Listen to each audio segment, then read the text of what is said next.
Umar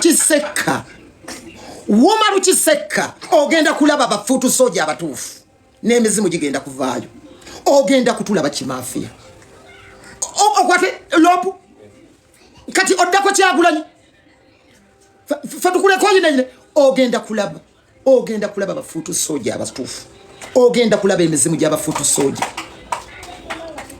esasa eryafuluma ogenda kulaba n'abatalina maaso bali bakusazeeko gwe nga bwe batusala enkindo ne bakwabuluza embuto abantu basiba batulangira ebyenda ekintu Umar Kiseka mwe weeyagalira twakirwanirira Umar Kiseka twalwana ne tulwana fe abamu batusala n'embuto nga tulwanirira mu kintu kye weeyagalira ne tubakwasa eggwanga kati we mutuuse kati omubuza nzenda I follow every statement naz owedda followinga paragraph ku paragraph lupapula ku lupapula ngoberedde buli kimu nga Umar Kiseka ekituufu ovuma Kyagulanyi naye nga toyagala kiraga Umar Kiseka ekituufu ovuma Kyagulanyi naye toyagala kukiraga ogenda kutulaba oyagala kunoona gwe emirembe gye twaleeta bwe twalana ne tubakwasa ekintu kati oli mu kuvuma Bobi Wine gwe wano tukoze fujjo wali otulabyeko katumuvuma gwaloza tetumanyi wetukoma njagala okukulabula Umar Kiseka luno ndusuubudde ku bbeera yisi njagala okukulabula Umar Kiseka ne Sadamani Makebe mugenda kundaba kimafia muri mu kuvuma Bobi Wine indirect Umar Kiseka ne Sadamani Makebe muri mu kuvuma Kyagulanyi indirect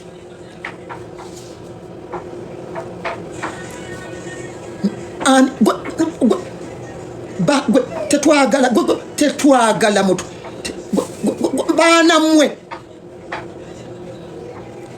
tetwagala mutabangule mirembe gye twaleeta twalwana etubakwasa ekintu mweyagala bwe mubanga mutandise okwonoona ekintu kye twalwanirira now we are back on front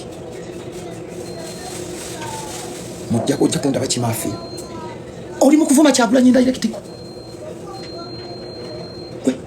Umar Kiseka fabarwanya abakulu tukuleke leave issues of generals to generals. Your opinion doesn't matter. Leave issues of generals to generals.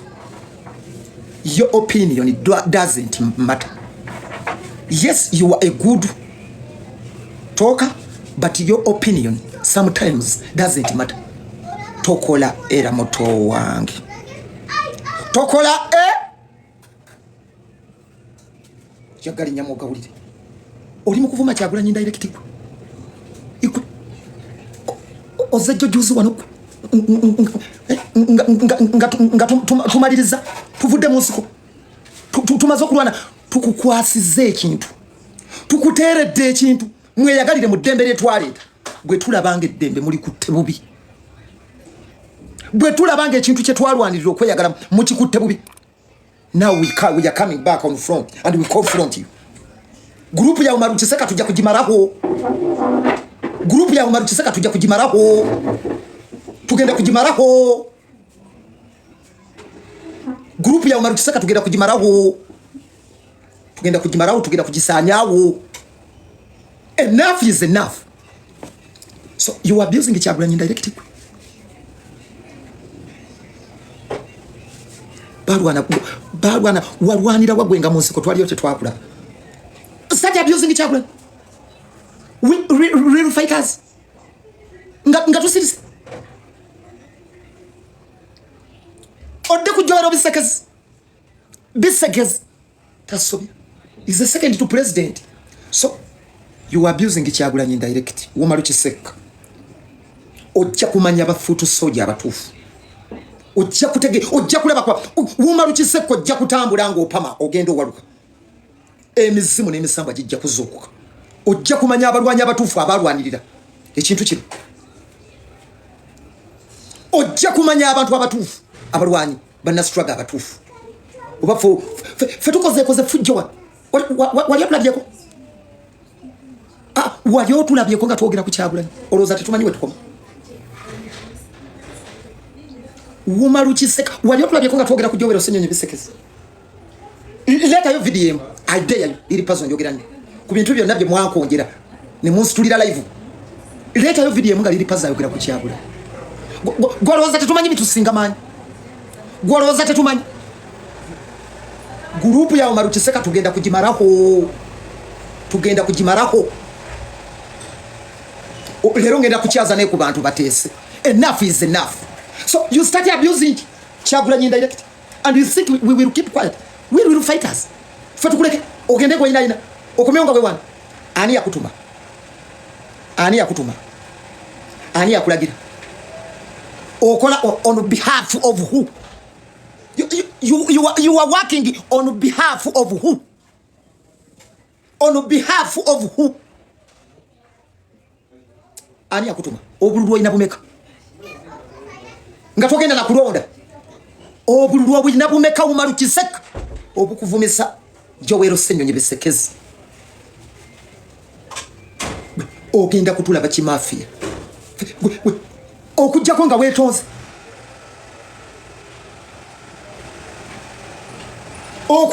weetonze. Nkuwadde essaawa 78. Nkuwadde essaawa 48 nga weetonze. If you don't apologize to Joel Ssenyonyi bisekezi, second to president, group ya Umar Kiseka tujja kujimarako. Echo sikidamu. Nkuwadde essaawa 78. If you don't apologize to NUP chapter South Africa, NUP chapter America, NUP chapter London, wait. Nkuwadde essaawa 48. 78 hours. If you don't apologize,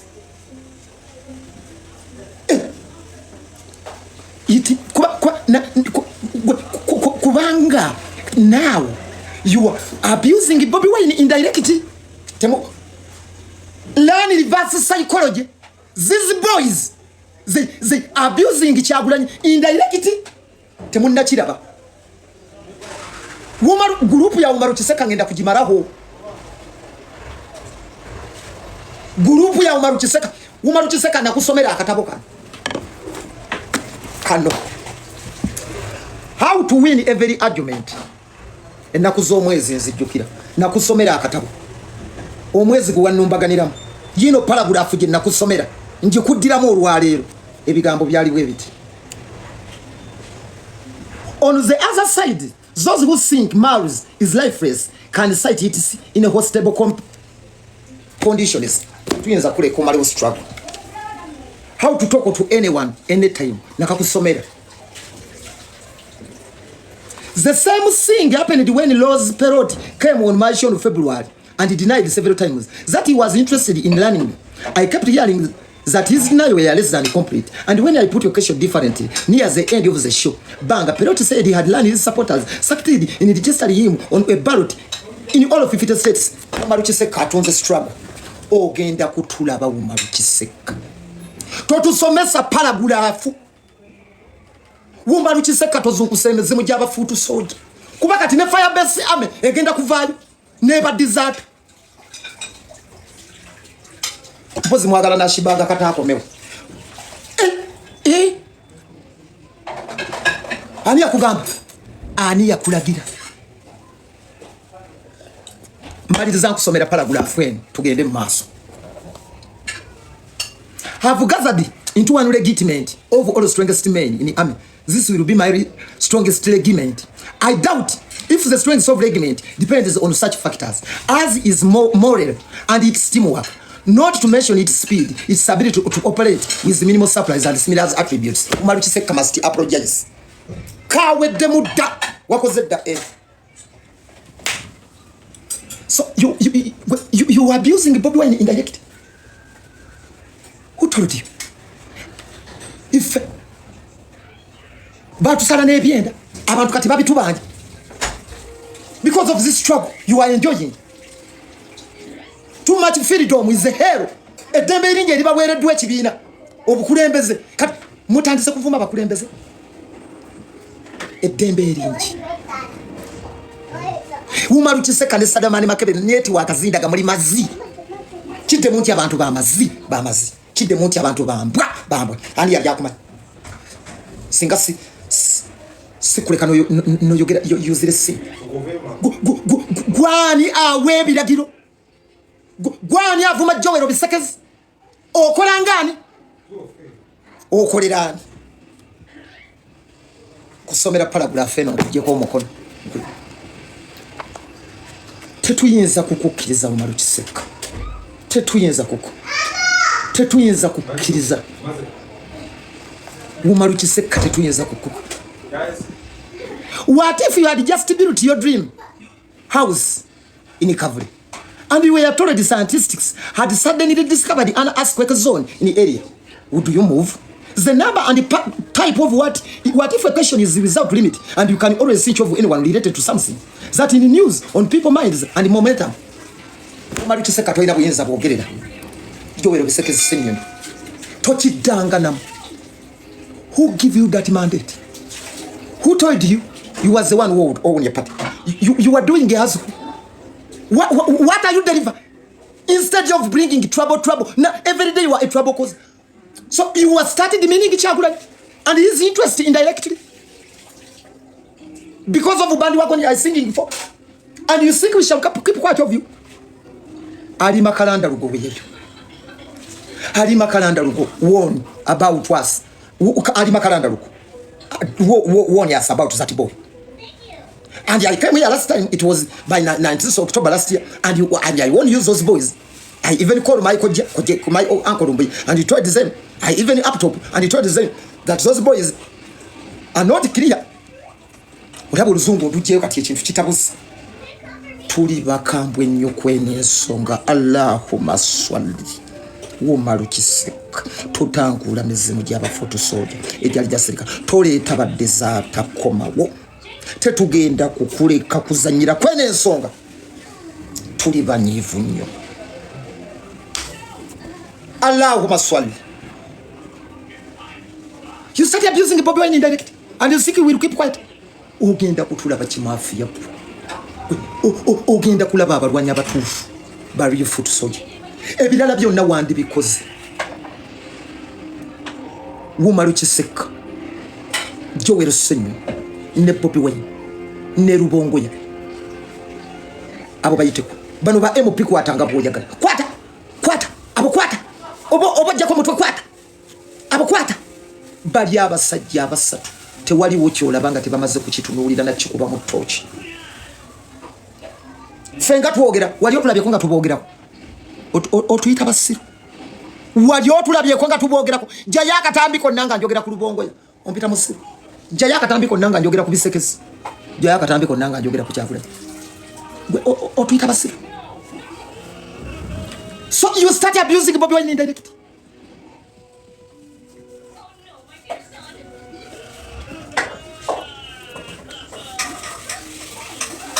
You start abusing Kyagulanyi indirectly.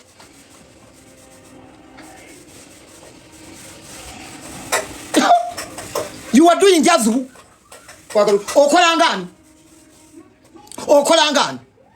Thank you for coming. Go. Ate kugobye mu struggle. Nkugobye. Nge nakuzo omwezi lero meka. Nkugobye.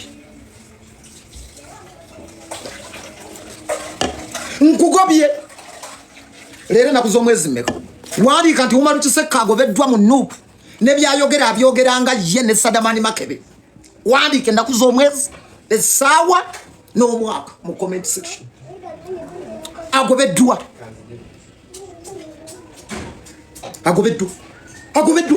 Group ya Umar Kiseka nja kujimaraho. Nge nakuzo omwezi 8. Group ya Umar Kiseka ne Sadamani Makebe nja kujimaraho.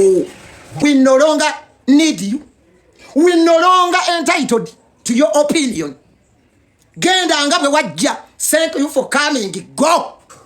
Wheraba. Omudu wa Katonda agende mirembe. Thank you for coming. Go. Genda.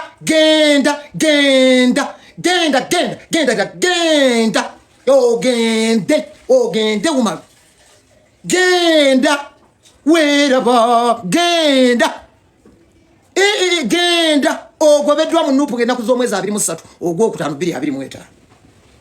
Genda mu DP nayo beetaaga okuboogerera. Genda mu Jema nayo beetaaga okuboogerera. Genda mu UPC nabo beetaaga okuboogerera. Tetukyetaaga kwogerako. Ogobeddwa mu NUP genda kuzomweza 23 ogwokutano saawa 4 ne dakika 12 n'obusekendi 6. Ekyo kiwedde. Genda okolere walala. Genda oyogerere walala. Genda. Omudu wa Katonda agende mirembe. Genda. Owebango botamu we mukiro suratu. You start abusing Kyagulanyi indirect. And you think we shall keep quiet? We shall crush it. Tujja kuku group ya Umar Kiseka anja kujimaraho. Oyagala kulaba ku balwanyi batuufu. Bali oyagala kulaba ku balwanyi batuufu. Ujja kutulaba kimafia. Ojeyo ne badizata. Oyagala kulaba abantu abalina amasaga. Abaje yabakube munde bagamba tuterezeze ekintu tuyingidde Kampala. Katuterezeze ekintu abatobe yagala. Tukulekedde ekintu we yagala. Nawe yo start ekintu okukimalawo. Ojja kulaba ku bafutu soja abalina amasaga vam. Ogenda kulaba ku Lil Pazo be basala embuto Umar Kiseka. Nawe oyabaka. Tetuyinza kubalika ng'ekintu kyaffe mu kyonono. Kati tukomyewo. Wheraba. Omudu wa Katonda agende mirembe. Tukugobye. Ogobeddwa. Togenda kuddawa. Oyagala kulaba ku balwanyi abavaamu enjala. Ogenda kutulaba kimafia. You start abusing Bobi Wine indirect. Otumanyi bulungi gwe. Ogezanga n'omusemberezo olumanyo. Olifiira ku muganga. Kalalanko makawuka kali awo tokazanyisa tipi onyumya bujwanga nze segombangako kiwa mirembe ali Kyagulanyi ali mpali basazeewo togezaako kututempalinga gurupu ya Umar Kiseka ngenda kujimaraho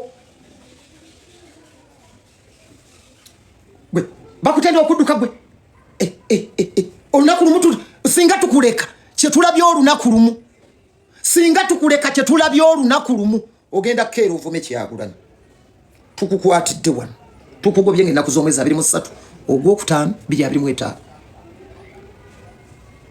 go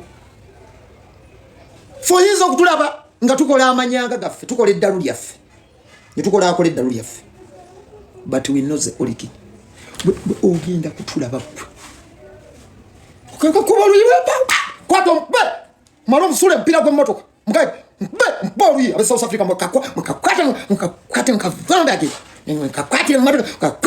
mkakwate mare mkakasuka Mpumalanga akavubuka kutuka Malijjo kakasuka Mpumalanga yeyo wanse ye Mpumalanga akwate wana ngove South Africa ogenda Pretoria awo traffic uya South Africa webera awo mukasikawo mukakwate ngove Pretoria ogenda mu Addison erimba mukakwate mu kibira akavuka mukakwate mu mare mukakwate kazindokiriza mukasole eri jogo eri kuvumisa Joel Ssenyonyi bisekese ja kukwata bakuvende kukube olete jogo togenda kuleta jogo ojo olete jogo twali todda mu kuleta jogo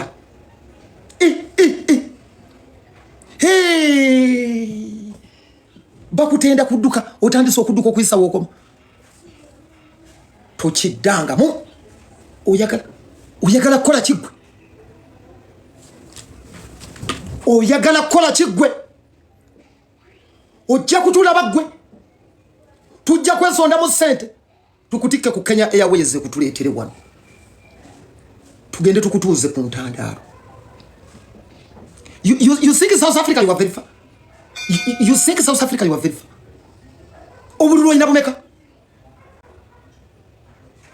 How many votes do you have? You start abusing Joel Ssenyonyi.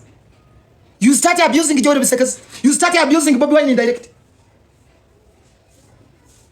Ateza akena kugamba nti mule seba na abana. Batechi binanga. Gwe bana amala. Amanyi bafunye manji. Amanyi bafunye manji. Gana amanyi ge bafunye tetumanyi je gava. Amanyi nga manji zakene nkukubira.